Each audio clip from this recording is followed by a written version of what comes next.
in like my personal life, and it's been hard for me to get to work on time. Like the past few weeks, like today I didn't get to work until almost 9.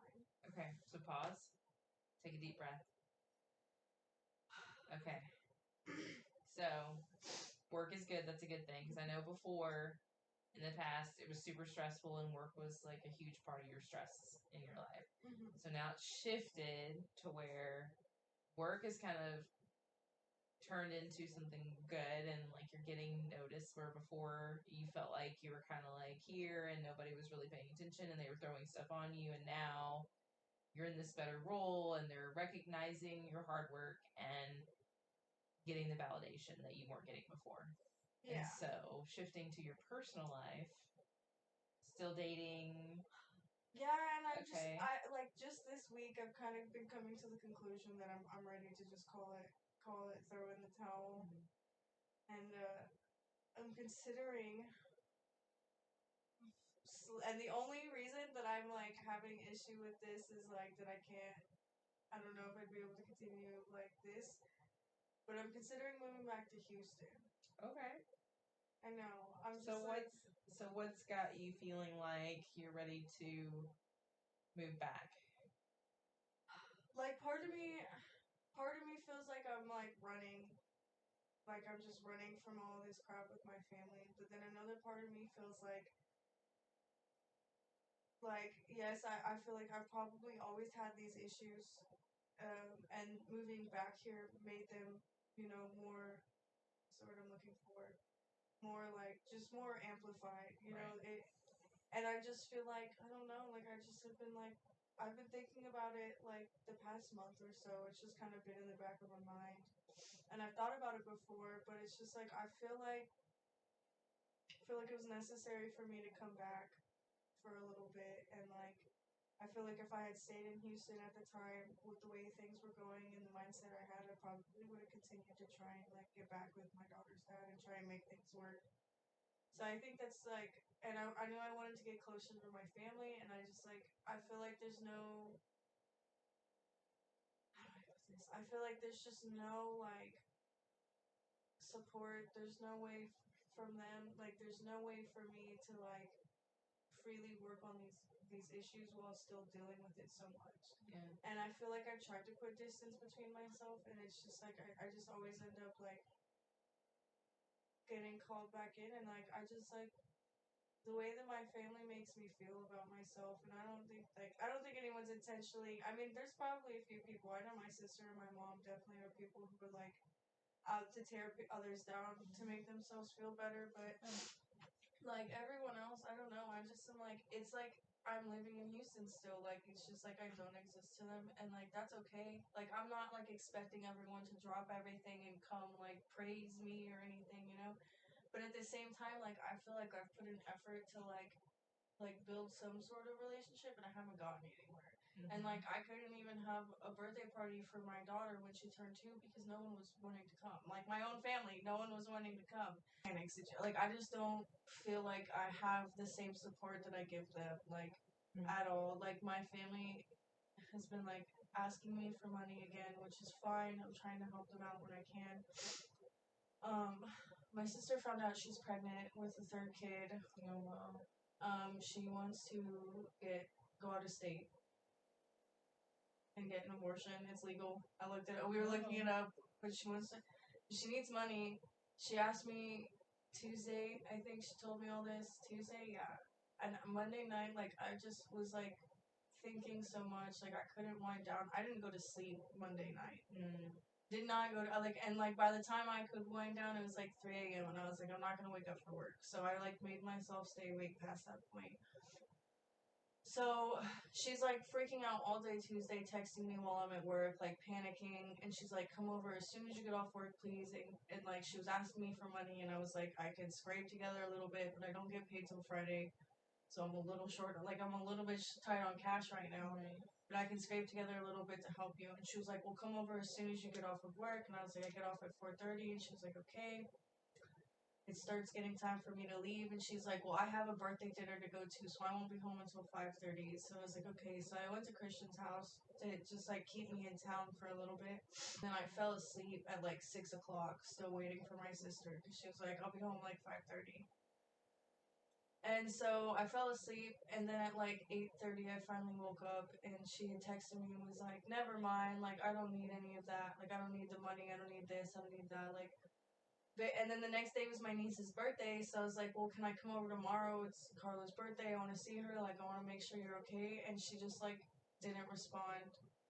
Like hasn't talked to me. Just like wrote me off because I didn't show up for her in the way that she wanted me to, or like it like needed me to. And it's like I deal with that from y'all every time I need any sort of support. Like Right.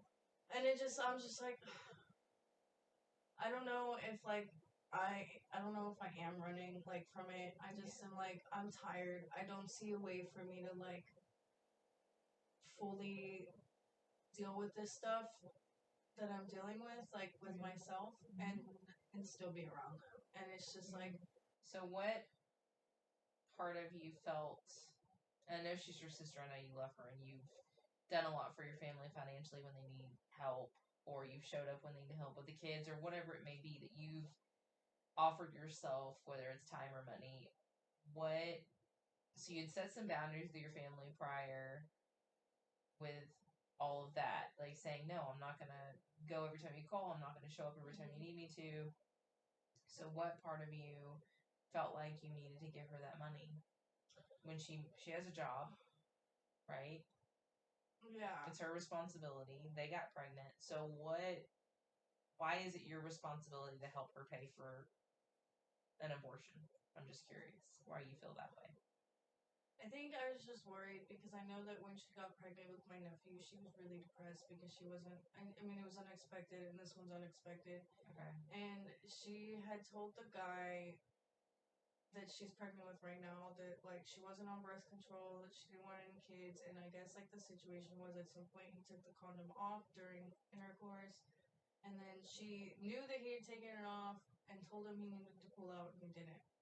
And like she freaked out on him, and like now she's pregnant, and he's like not responding to her text. And I know that she has issues already with mental health and cleaning, and I mean like she kind of does it to herself because she drinks all the time, she smokes weed and stuff and does all that stuff. But I mean, like, so I'm sure that doesn't help. Like, you know, she's just not self-helping. That's what I mean by like she kind of does it to herself. She just doesn't really help herself. And then too, it's also like I know I'm probably gonna be the one helping. Not that I'm saying that's a good reason, but it's just like I'm like there. I just had a few different reasons, and I felt bad for her. But yeah, I mean, like I don't know. I just felt I was like, okay, whatever. Like at this point, like I can help you with that. But yeah, it was just the fact that I didn't show up in the way that she wanted me to. I didn't go hand over all the money at this exact moment she wanted me to. Do you feel like you have been the rescuer in your family? Yes, and I know that they would disagree with me, like because to them I'm like the messy person. I'm the one who like you know like I'm just to them I'm like the young dumb sibling, like the one that like is just like whatever. It's Kelsey, like she's stupid. Like that's literally how they treat me all the time until they need something, and it's just like I'm.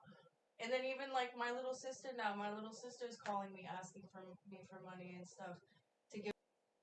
So let's do a scenario. So worst case scenario, if you stay, okay. So what do you have here that is positive factors that would keep you in San Antonio? So what is good about San Antonio? What do you have? I have my own apartment, but I can get that in Houston.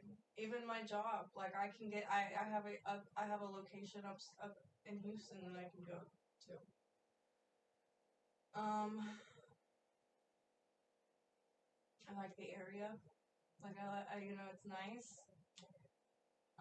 I don't know. Like that's I don't have any sort of relationship with my family at this point unless they need something, right? Like, and I don't know. Like, I keep looking at back at myself. Like, what am I doing wrong? Like, what am I looking at wrong? Because I'm like, I feel like that's such like a victim like mentality to have on the situation, and I don't want to have that. Everybody's always going to look at.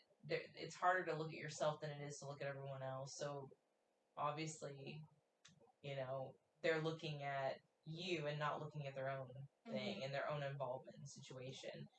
And for you to be able to self-reflect and say, well, what role am I playing in all of this? What am I doing to contribute to the stress in my life?